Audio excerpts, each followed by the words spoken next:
My name is Lauren Mitchell. I'm 33 years old. By the time my marriage ended, I had already learned something about betrayal that no one ever tells you. It doesn't always arrive like a storm. There's no shouting, no slammed doors, no moment you can freeze in your mind and say, that's when everything broke. Sometimes it's quiet. Sometimes it's a warm afternoon, sunlight spilling across a clean driveway, while two familiar voices drift through a half-open door, speaking calmly, like they're discussing groceries instead of dismantling a life. And by the time you understand what's happening, it's already too late. My husband, Daniel Mitchell, worked as a senior teller at Metropolitan Bank. He wasn't flashy. He didn't wear expensive suits or drive luxury cars, but he was steady, reliable, the kind of man who remembered to warm up your car on cold mornings and never forgot to ask how your day was. My husband, Daniel Mitchell, worked as a senior teller at Metropolitan Bank.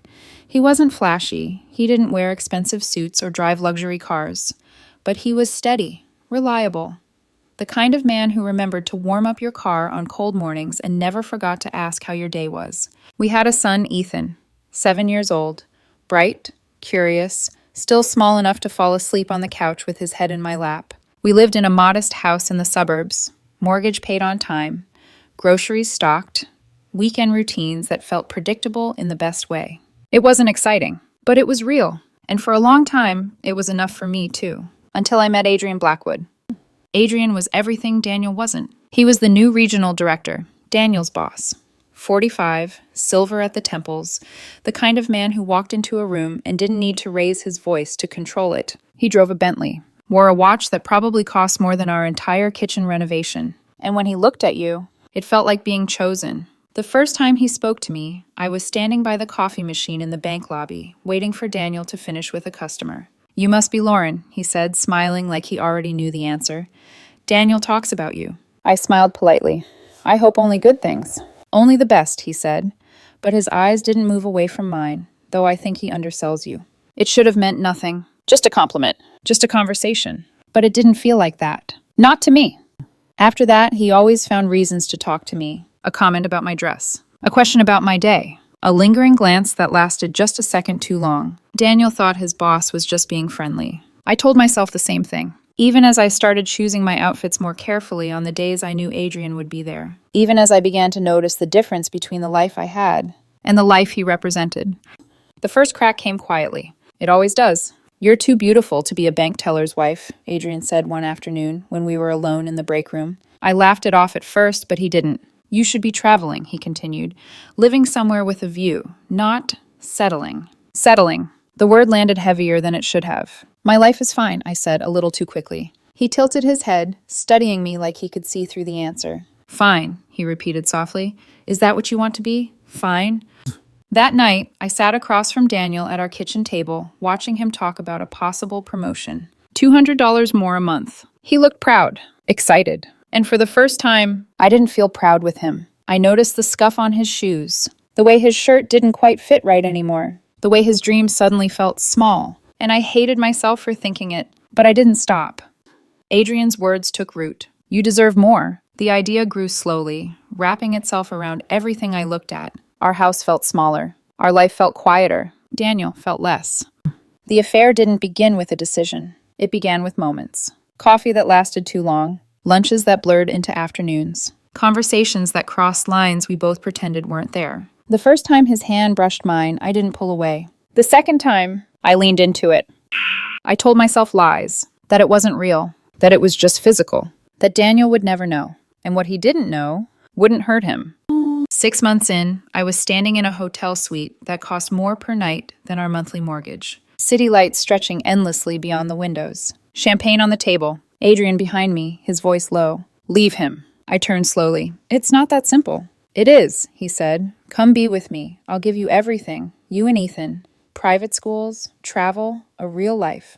A real life? The words echoed in my chest. "You're married," I said, though I already knew the answer I wanted. "Separated," he replied smoothly. "The divorce is almost finalized. It's complicated because of the business, but it's happening." He stepped closer. "I want you, Lauren. I want us to be a family." And God help me, I believed him. Not because it made sense, but because I wanted it to be true. I ignored everything that didn't fit the story. The fact that I'd never seen his home. The way he disappeared for days without explanation. The wife he never named. My friends noticed. My older sister begged me to stop. Think about Ethan, she said. Think about what you're risking. But by then, I had already decided. I had seen the life Adrian lived, and I wanted it.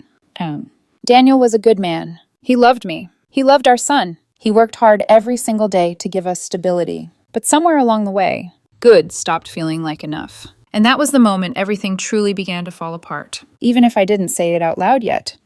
I chose the illusion. Long before I chose to leave, I told Daniel on a Tuesday night. Ethan was at a sleepover. Thank God. I don't think I would have had the courage to say the words if our son had been in the next room, close enough to hear his life splitting in half. Daniel was sitting on the couch, the one we picked out together at IKEA, arguing over fabric swatches and price tags like it mattered. Maybe it did. Maybe that was the last moment we were still us.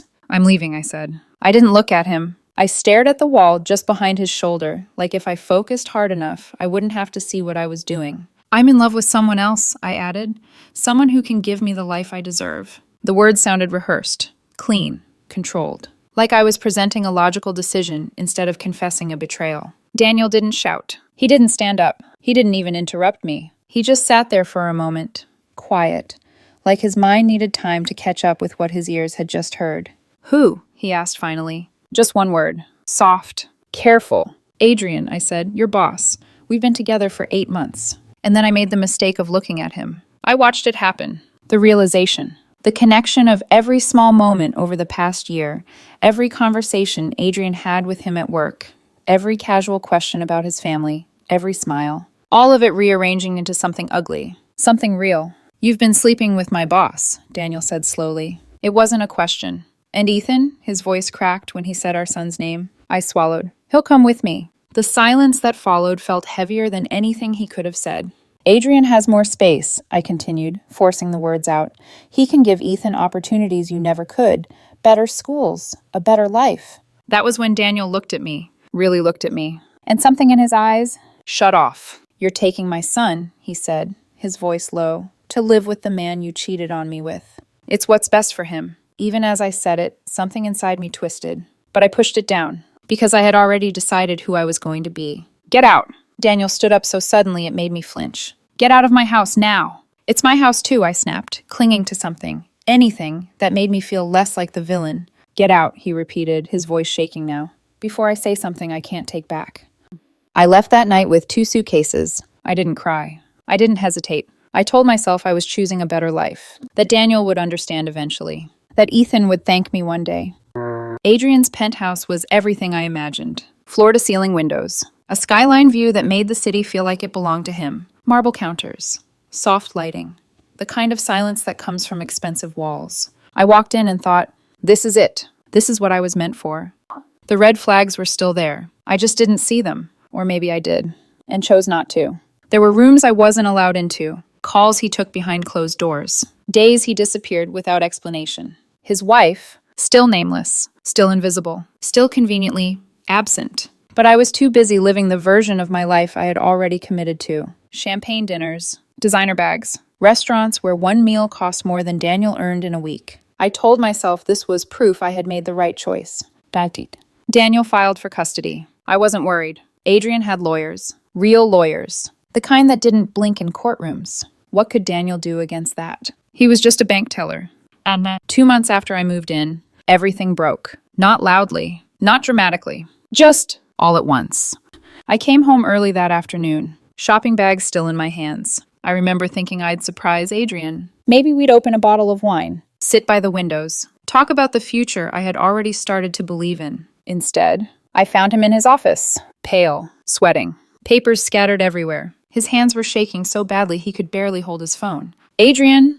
I stepped closer. What's wrong? He looked up at me like I wasn't supposed to be there. Like I didn't belong in the life I thought we shared. She knows, he said. Who? Vivian, my wife. The word hit me like something physical. I thought you were divorced. He let out a hollow laugh. I lied. Just like that. No hesitation. No apology. I'm not separated, he continued. I'm very much married, and Vivian just found out about us. My chest tightened. What does that mean? It means I'm finished, he said, almost smiling. But there was nothing human in it. It means everything I told you was a lie. I shook my head. No, that's not. The money? Hers. The penthouse? Hers. The cars, the company, everything belongs to her family. I just manage it. I couldn't breathe. You said you were a millionaire. I said what you wanted to hear, he snapped, and you believed it because you wanted the lifestyle more than the truth. His words landed harder than any insult. You need to leave, he added flatly. I stared at him. What? Pack your things and go. Vivian's lawyers are freezing accounts. If you're still here when they arrive, you'll be part of the problem. Adrian, we can figure this out. There is no we. The way he said it, like I had imagined everything. Look, he continued, already reaching for his phone. You were fun, a distraction, but I'm not losing everything for you. My stomach dropped. You said you loved me. I lied about that too. And just like that, it was over. You have an hour, he said. After that, security will remove you. I stood there in that penthouse, the one I thought would be my future, and realized it had never belonged to me. Not the space, not the man, not the life. I had traded everything real for something that didn't exist. And now, it was taking everything with it. I called Daniel before I even finished packing. My hands were shaking so badly I had to press the phone against the counter just to steady it. He answered on the third ring. Please, I said before he could speak. Daniel, I made a mistake, a terrible mistake. Can I come home? There was a pause. Not long, just long enough for me to understand that whatever I was hoping for was already gone. No. His voice was flat, controlled, unfamiliar. Daniel, please, I have nowhere to go. You should have thought of that, he cut in, before you left me for a married man. Each word landed clean, precise. No anger, which somehow made it worse. Before you tried to take my son to live with him, he continued. Before you told me I wasn't good enough to give you the life you deserved. I was wrong, I whispered. I was so wrong. Yes, he said quietly. You were.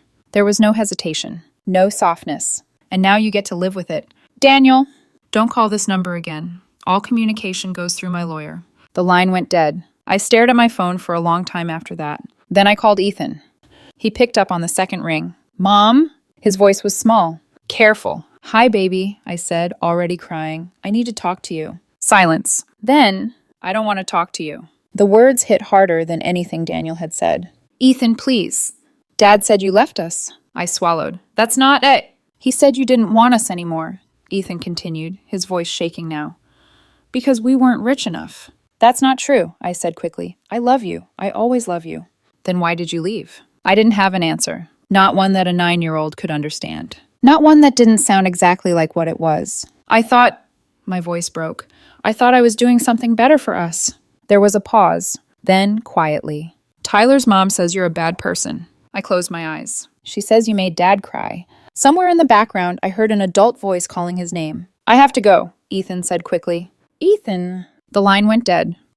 I packed the rest of my things in silence. No music, no thoughts, just the sound of zippers and drawers and the quiet collapse of a life I had chosen to destroy. I had nowhere to go. My sister didn't answer my calls. My parents didn't answer my calls. My friends had already chosen Daniel. I ended up in a motel, the kind with flickering lights and a front desk protected by glass, the kind you don't stay in unless you have no other option. The credit card Adrian gave me declined. Of course it did. I paid with the emergency card I had hidden from Daniel. One last lie, funding the consequences of all the others. That night, lying on a bed that smelled like bleach and something older underneath it, I opened my phone and searched Adrian's name. The news had already found him. Banking executive's affair exposed. Wife files for divorce, freezes assets. There were photos of Vivian, perfect, composed, untouchable, standing beside her lawyers. Photos of Adrian looking smaller, destroyed. And then, photos of me. Grainy screenshots. Security footage. My face labeled with 2 words. The other woman. My phone buzzed. A message from an unknown number. Your husband deserved better. Another. Hope it was worth it. And another. Homewrecker. They kept coming. Dozens. Then hundreds. Someone had posted my information online. My number. My email. Everything. Strangers who had never met me decided they knew exactly who I was. And they weren't wrong. 3 days later, I stood in a courtroom wearing the same outfit I had left my house in. I couldn't afford anything else. Daniel stood across from me in a suit. He looked tired, but steady, like a man who had already accepted the worst and decided to build from there. His lawyer presented everything. The affair, the attempt to take Ethan into an unstable environment, the abandonment. Each detail laid out like evidence in a case that had already been decided. My lawyer, a public defender, tried to argue for visitation. The judge barely looked at me. "Mrs. Mitchell," she said, her tone clipped, "you left your husband and attempted to remove your son from his stable home to live with your affair partner, a married man." Each word stripped something away. "Your judgment is deeply concerning." I gripped the edge of the table. "I am awarding full custody to Mr. Mitchell." The words echoed. "Full custody. You will be granted supervised visitation once a month, pending psychological evaluation." Once a month. Supervised. Like I was a stranger. Or worse, a risk. I tried to approach Daniel after the hearing. I thought maybe, if he saw me like this, he might soften. He didn't. His lawyer stepped in front of me before I could get close. "My client has requested no direct contact outside legal channels." Daniel didn't look at me. Not once. He just took Ethan's hand and walked away. Damn. The motel became my home for 3 months. I applied for jobs. Every interview went the same way. A polite smile. A quick search of my name. A shift in tone. "We'll be in touch." They never were. I finally found work at a call center. Minimum wage. No background checks. No questions. Just a headset and a script. But even there, it followed me. Someone recognized me from the news. Whispers spread. Looks lingered. I became a story people told each other in the break room. A warning. Adrian's fall was faster than mine. Vivian didn't just leave him. She erased him. He lost his job, his reputation, every connection he had. No one wanted to be associated with him. He wasn't powerful anymore. He wasn't anything. I saw him once, 3 months later, outside a grocery store. Cheap neighborhood, worn clothes. He looked older, smaller. We made eye contact for a second. And then, he looked right through me, like I didn't exist, and kept walking. The man who promised me everything couldn't even acknowledge me in a parking lot. But somehow, that wasn't the worst part. The worst part was still ahead. The studio apartment came next. 3rd floor. No elevator. The hallway always smelled like something burnt, and the neighbors argued at 3 in the morning like it was part of the building's design. It was all I could afford. I went from a quiet suburban home with a backyard my son used to play in, to a single room where the heat worked when it felt like it. And every night, lying in that narrow bed, I understood something I had spent months avoiding. This wasn't bad luck. This was the life I chose. My first supervised visit with Ethan felt like walking into a room where I didn't belong. A sterile office, gray walls, a woman with a clipboard sitting in the corner, watching everything like I might do something unpredictable. My own son sat across from me, 9 years old, and already distant. "Hi, baby," I said, forcing a smile that didn't feel real. "Hi." He didn't look at me. He brought a book and kept his eyes on it. "How's school?" "Fine." I swallowed. "I miss you so much." That made him look up. Not with warmth, not with excitement, just acknowledgement. "Dad says I don't have to talk to you if I don't want to." "Ethan, please." "You left us." Each word landed heavier than the last. "You said Dad wasn't good enough." "I never said that." "Yes, you did." He closed the book. "You left. That's the same thing." He was 9, and he already understood what I had done better than I did. The visits became routine, once a month, an hour at a time. I would count down the days. He would count down the minutes.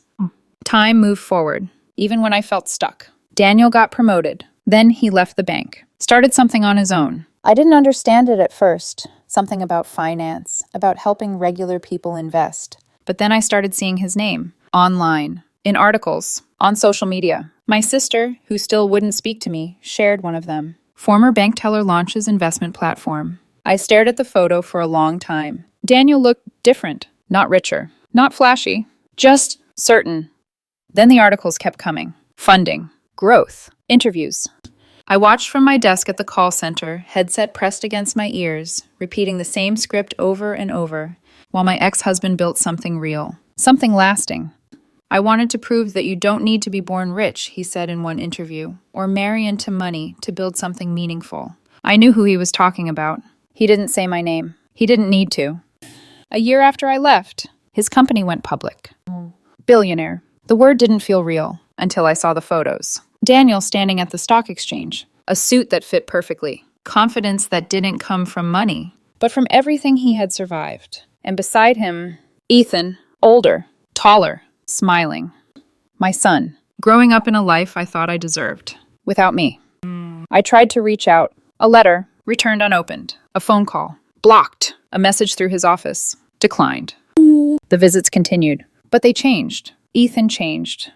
At 11, he spoke to me like I was a stranger. Short answers, no emotion, just facts. Dad bought a new house. I started a new school. We went to Japan. Dad's girlfriend came with us. Girlfriend. The word felt sharp. How do you feel about that? I asked carefully. He shrugged. She makes Dad happy. A pause. She makes me happy too. I nodded. That's good. She doesn't lie to us, he added, or leave for someone richer. He said it calmly, like it was obvious, like it was truth. I saw Daniel one more time, not in person, on a screen. The break room TV at work. A business interview. He smiled the same way he used to at home. Warm. Steady. I was at rock bottom 3 years ago, he said. My marriage ended. I was raising my son alone. But I had my integrity, and I decided that was enough. Do you have any regrets? The interviewer asked. He paused. Just for a second. I regret that my son had to learn so early that some people choose money over family. My coworker next to me laughed softly. Can you imagine being that stupid? She said. Leaving a man like that for money that wasn't even real? I didn't say anything. I just went back to my desk. Ethan turned 13, then 14. The visits became less frequent. His choice. The court respected it. 4 times a year. That's what I became. 4 hours in a life I used to be at the center of. On his 14th birthday, I brought him a gift. A gaming system. I had saved for months. The supervisor inspected it before handing it over. Ethan opened it. Thanks. He set it aside. Do you like it? I asked. It's fine. Dad already got me one. The newer version. Of course he did. I forced a smile. I just wanted to get you something special. He looked at me then. Really looked at me. And for a second, I saw Daniel in his eyes. The same look. The same quiet clarity. You want to know what would be special? He said. My chest tightened. What? If you had stayed. The words were calm, but they cut deeper than anything else ever had. If you had been happy with what we had, he continued. If I didn't have to hear about you at school. I blinked. What do you mean? My teacher uses you as an example, he said. In class. About choices. About consequences. I couldn't breathe. I'm 14 now, he added. In 4 years, I don't have to see you anymore. A pause. I'm counting down. He meant it. The years passed anyway, whether I was ready or not. Cheap. I'm 39 now. Same job. Same apartment. No friends. No family. Ethan turned 18 last month. I sent a card. It came back unopened. His lawyer sent mine a letter. Formal. Clean. Final. He was terminating all contact. No more visits. No more obligations. No more pretending. Daniel got married again. A woman Ethan calls Mom. I saw the photos online. I always do. Even though I shouldn't. Ethan stood beside him. Smiling. Happy. Whole. Damn. And I was nowhere in that picture. Daniel's company is worth billions now. He's on lists. Magazines. Success stories.